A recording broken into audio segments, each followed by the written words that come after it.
So, let's get into it. So it's a very serious talk that we're discussing today. It's a very serious subject because we're talking about money. And we're talking about business, and we're talking about your own survival. Because if you don't eat, or if you don't make any money, you don't eat. And if you don't eat, what happens? You die, that's right. That's what happens. So it's a pretty serious subject, isn't it? Yeah? Who thinks we should be pretty serious about this all day long? Yeah? No way. Isn't that the best way to do business, though, is be very serious about it? Ah, very interesting. Well, you're absolutely right. Because have you ever met a happy, serious person? Hey, these two things don't go together, do they?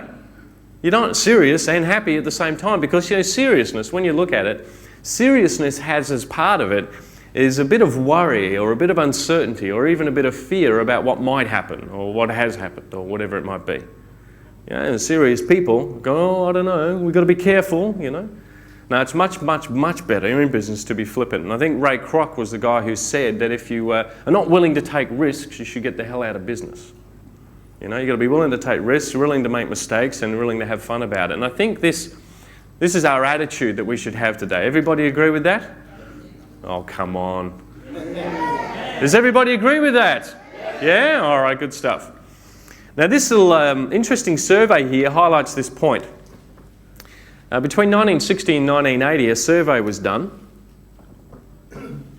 of school graduates, 1,500 business school graduates. 83% of them, picked their career based on money. So they said, you know, why are you doing what you're doing, why you're studying, being a doctor or a lawyer, whatever it might be. So this is where the money is. And 17% said, well, I'm doing this because I love it, I'm passionate about it, this is what I really want to do.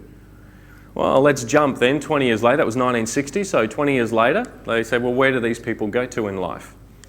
And 83% that followed money, that made up 1,245 people. And then there's the 17% that followed their passion, and that turned out to be 255 graduates. Out of the 83% that followed money, one of them became a millionaire. And out of the 255 graduates that followed their passion, 100 of them became millionaires. Isn't that interesting? And you know, I think too that this probably, these 100 millionaires were probably happier than the 1 millionaire. Wouldn't you agree? Now, don't get me wrong, if you're going to be miserable, you may as well be miserable and rich. But I think if you're going to really follow your passion, I think this highlights the point of doing what you love really is the key. Who here does what they love every day? Well done, congratulations. Who here thinks it sucks? Yeah? Well, you know, might be a good time to change. Might be a good time to change because I think, you know, whatever goal you set out to do in life, whatever it is you want to achieve, if you're passionate about it, you'll overcome the hurdles to get there. If you're not and you're just doing it for the money, it's just one of the lowest motivations you could have because even if you made it and you get there and you're rich, you're kind of going, well, so what, you know?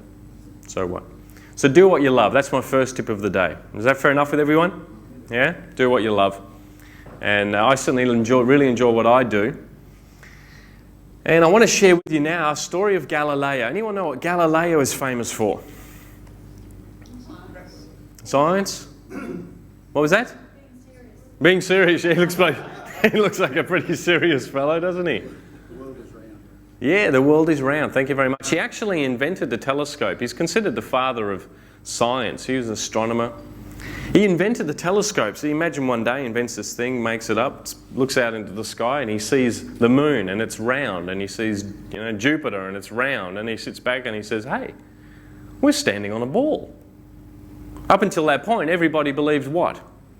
Yeah, the earth was flat. So if you walked along to the edge, you fell off. And the sun went above us, went underneath us and came back again. It was flat. It's kind of strange to think now. If you didn't know this, the earth is flat, by the way. What happened to Galileo? What's that? That's right. He actually died in jail. They put him in jail. They turned around and said, the earth is flat. You are wrong. Was he right? Yeah, this is only, 400 odd years ago. This is pretty amazing, isn't it? This tells you something about human nature. Because you can stand on stage and tell people things that are true. But if people don't believe you, they can put you in jail and that's where you die. Huh? Be right and be in jail. Yeah. So, one of the most courageous jobs you could ever have is be a seminar speaker. And challenge people's beliefs about things. Wouldn't you agree? Hey? That's not right. That's not right? Yeah, thanks. Always got one in the audience. I found him. So this is a very interesting thing about human nature. And the reason I bring this up is because I'm going to share with you things today that are going to challenge your beliefs. You're going to go, I don't know, that's not how I think about business. Now how do you know what I'm saying is true? How do you know it's true? Can you tell by what I just say here today? Now, how do you know it's true? What have you got to do? Yeah, you've got to go and apply it yourself, don't you? You go, okay, well, he's a good-looking guy, he's modest, I'll go and try it, right? And you go out and you try it, and when you implement it and it works, now do you know it's true? Yeah, you do. So in other words, you can't decide from what I say here today, you can't decide in this room whether this is going to work or not. The only way to decide is to go implement it into your business, see if it works, and then when you get the result, you know. Does that make sense to everyone? Now, if you go out and you implement it and it doesn't work, what do you know? You should be in jail. I should be in jail? Yeah. No, it means you did it wrong. Because it does work. It does work when you implement it. But if you want to believe the earth is flat, that's fine with me. That's fine with me. But just don't put me in jail and persecute me, okay? Is that fair enough with everybody? All right, good.